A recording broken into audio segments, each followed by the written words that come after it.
दोस्तों, आज एक नया टॉपिक है जो है वर्ल्ड हैप्पीनेस रिपोर्ट 2024 के बारे में डिस्कस करूंगा। और ये रिपोर्ट जो है यूनाइटेड नेशन की है। इसके हिसाब से जो इंडिया का रैंक आया है 126 इन द वर्ल्ड आया है। दुनिया के जितने भी कंट्रीज हैं जिन्होंने इसमें पार्टिसिपेट किया तो हमारा रैंक 126 है। और आप जानकर बड़े हैरान होंगे, जिस देश को हम रोज गालियां देते हैं पाकिस्तान, वो 108 नंबर पे हमसे बेटर है। यूक्रेन जहाँ लड़ाई चल रही है वो हमसे बेटर है। पैलेस्टाइन वो भी हमसे बेटर है। और ये एवरेज जो है 2021 से लेकर 2023 3 सालों की एवरेज इन्होंने लगाई है। इंडोनेशिया, चाइना जहाँ पे हम कहते हैं जी ऑटोक्रेसी है, जहाँ पर डिक्टेटरशिप है, वहाँ पे 60 है। सऊदी अरेबिया जहाँ के स्ट्रिक्ट रूल मांगते हैं वो और आगे 28। फिनलैंड नंबर 1 पे है। वेस्टर्न वर्ल्ड में अंदर पॉसिबल है, वहाँ पर जो काफी ज्यादा फ्रीडम है, काफी ज्यादा लाइफ एक्सपेक्टेशंस अच्छी हैं, जेनरोसिटी है, जीडीपी अच्छा है, सोशल सपोर्ट सिस्टम है, करप्शन कम है। तो हम उम्मीद करते हैं वेस्टर्न वर्ल्ड में Finland, Iceland, Israel, Canada, UK, US ये हम सबसे बेटर करेंगे। बट इंडिया का नंबर आप बड़े हैरान होंगे कि सीधा गिर के हम जो हैं 126 नंबर पे, हमसे बेटर इवन म्यांमार है। थोड़े से हमसे बस पीछे हैं। श्रीलंका 128 नंबर पे है, बांग्लादेश 129 नंबर है, अफगानिस्तान 143 नंबर पर है। तो आज हम देखेंगे, कुछ रीजन देखेंगे कि ये प्रॉब्लम क्या है, क्या मतलब इंडिया, हम दुखी होने की इतनी आदत क्यों हो गई है। कहने को तो हमारा जीडीपी ग्रो कर रहा है जी, बड़ी लार्ज इकोनॉमीज में से सबसे ज्यादा ग्रो कर रहा है। बड़ी सारी चीजें ये हो रही है, वो हो रही है, बुलेट ट्रेन आ रही है। पर प्रॉब्लम कहाँ है, कहाँ, वेयर लाइज द प्रॉब्लम। ये एक बहुत बड़ी प्रॉब्लम है। जो आप नंबर्स देखते हैं, बड़े बड़े नंबर, वो बड़े बड़े नंबर बहुत सारे बड़े बड़े लोगों के पास ही जा रहे हैं। तो टॉप 1% लोग जो हैं वो लगभग 41% ऑफ इंडियाज वेल्थ जो है उनके पास। तो इसको ये कह सकते हैं कि बहुत ज्यादा गैप है अमीर और गरीब के बीच में। तो जो आपको लगता है कि हाँ भाई 7% ग्रोथ हो रही है या पर कैपिटा इनकम बढ़ रही है, उसमें से जो 1% लोग हैं जो हमारे देश के, वो मोर देन 41% ले जाते हैं। तो एक ये बहुत बड़ा रीजन है। और इसका जो इसके कारण से जो है insecurity, anxiety, sense of hopelessness, hinderness, unhappiness कहीं ना कहीं आ जाती है। जब मुझे लगता है कि यार मैं तो कहीं कुछ कर नहीं पा रहा, और अगर ग्रोथ हो भी रही है तो सिर्फ 1% लोगों को मैक्सिमम ग्रोथ जा रही। तो एक ये रीजन है।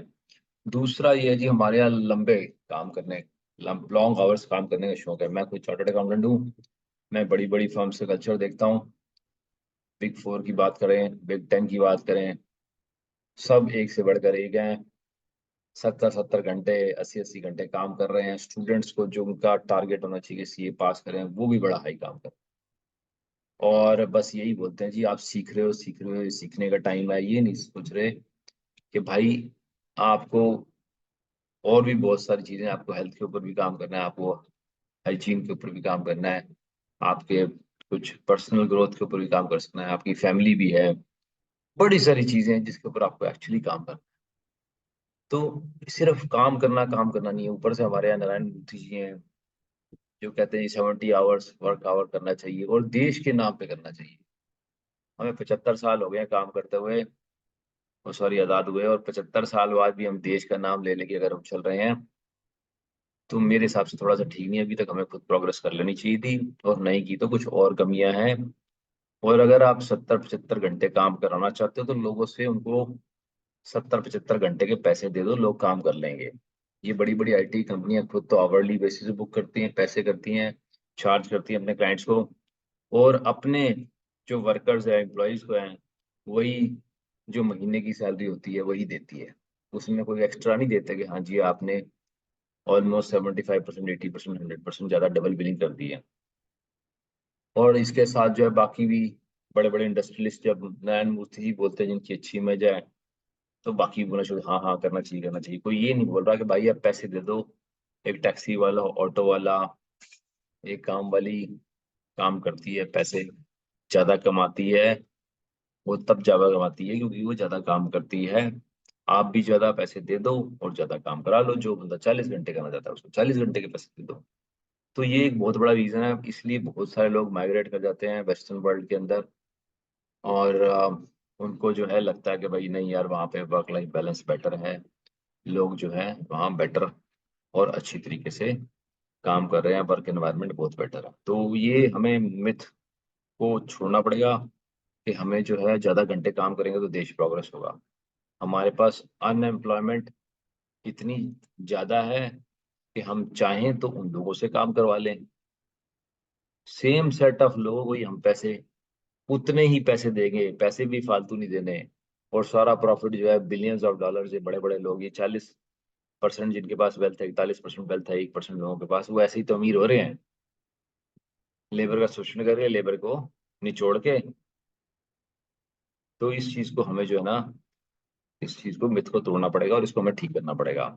मैं अपनी सीए फर्म्स को भी यही रिक्वेस्ट करूंगा कि प्लीज बच्चों को और जो लोग हैं उनको काम करने दो, थोड़ा हेल्दी रहने दो। हेल्थ बड़ी इंपैक्ट होती है, दिमाग का स्ट्रेस बड़ा हाई लेवल होता है।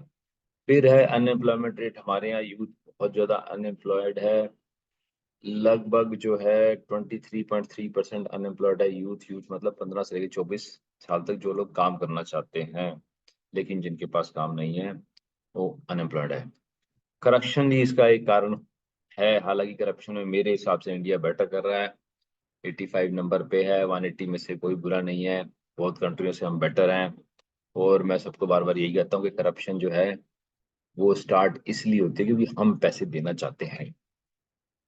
अगर हम पैसे नहीं देंगे तो दूसरे बंदे की इतनी हिम्मत नहीं है जो डे टू डे लाइफ में आपसे पैसे मांगे। आप डॉक्यूमेंट्स पूरे करो, थोड़ी सी पेशेंस रखो, काम जरूर पूरा होगा। मैं खुद पर्सनल एक्सपीरियंस से बता रहा हूँ, मैं हर काम जो है बिना पैसे ही कराता हूँ, मुझे कोई टेंशन नहीं होती। तो करप्शन को मैं ब्लेम नहीं करूंगा। अब एयर क्वालिटी एक अनदर रीजन है जो हेल्थ भी खराब करती है। पूरी दुनिया के अंदर इंडिया का तीसरा नंबर है एयर क्वालिटी के अंदर। हमारे पड़ोसी पाकिस्तान और बांग्लादेश हमसे ऊपर है, बट हैविंग सेड दैट ये ठीक सिचुएशन नहीं है। और जहाँ पे हम रह रहे हैं दिल्ली एनसीआर में, वो तो लगभग वर्ल्ड के टॉप टॉप उसमें से आता है। हमारे पास टॉप 42 पोल्यूटेड सिटीज हैं आउट ऑफ 50। तो ओवरऑल काफी बुरा नंबर है, काफी खराब नंबर है। ग्रोथ हम कर रहे हैं लेकिन उससे हेल्थ भी इम्पैक्ट हो रही है। हमारे पॉलिटिशियंस को ये समझना पड़ेगा कि जेब में पैसे लेके नहीं जाने, जेब में कहीं ना कहीं हमारे क्वालिटी भी होनी चाहिए। अच्छी जीवन जीना भी एक बहुत जरूरी चीज है। और कहीं ना कहीं क्लीन एनर्जी, क्लीन एनवायरनमेंट की तरफ हमें थोड़ा सा फोकस करना पड़ेगा, और सिर्फ गवर्नमेंट को ही नहीं करना पड़ेगा, हम एज इंडिविजुअल लोगों को भी थोड़ा सा कम एसी यूज करें या थोड़ी कम कार यूज करें। इस तरीके की चीजें सोचनी पड़ेंगी। मेंटल हेल्थ अनदर इशू है। हमारे यहाँ पर बहुत ज्यादा लोगों को मेंटल हेल्थ को एड्रेस नहीं किया जाता। कुछ लोग जो मेंटल हेल्थ से शिकार होते हैं, कई बार केमिकल इश्यूज भी होते हैं, कई बार ये आपको खेल का टाइम भी नहीं मिल रहा, आपको अपने लिए टाइम नहीं मिल रहा, आपके पास पैसे नहीं, ये भी हो सकता है। लेकिन कुछ केमिकल इश्यूज होते हैं कहीं ना कहीं।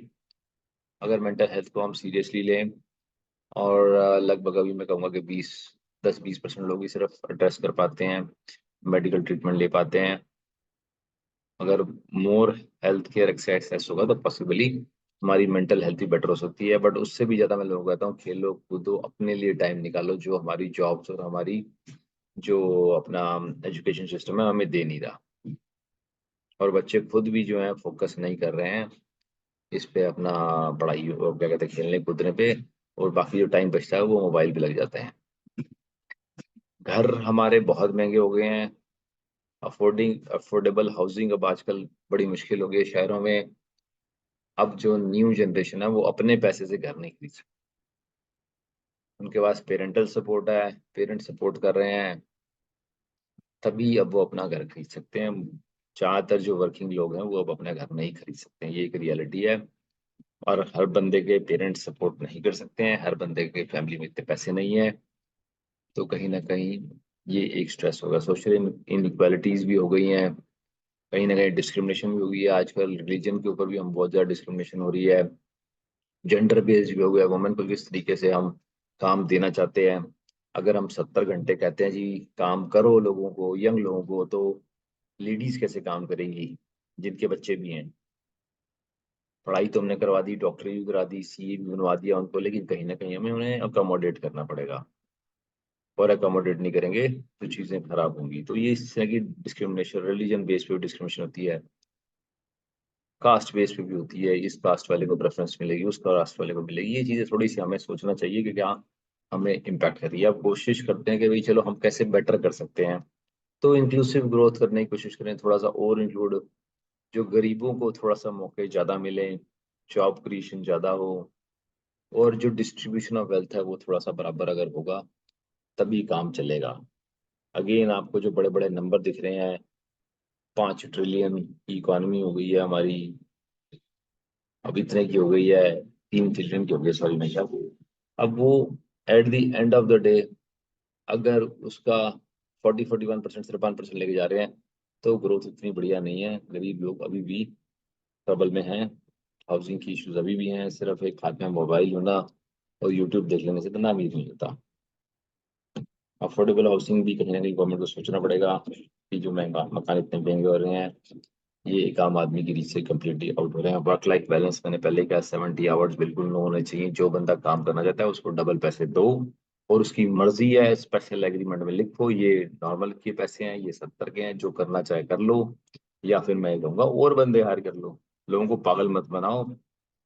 और अगेन वापस जो 1% रिच हो रहे हैं वो इसीलिए रिच हो रहे हैं क्योंकि दूसरों को खून चूस रहे हैं। करप्शन मेरे हिसाब से काफी बेटर हो गई है, और बेटर हो सकती है, गवर्नमेंट कर सकती है। स्पेशली इंस्टीट्यूशनल करप्शन अभी भी है, ऐसी बात नहीं है। बट हैविंग सेड दैट, लोगों को खुद भी समझना पड़ेगा कि मेरे को पैसे नहीं देने।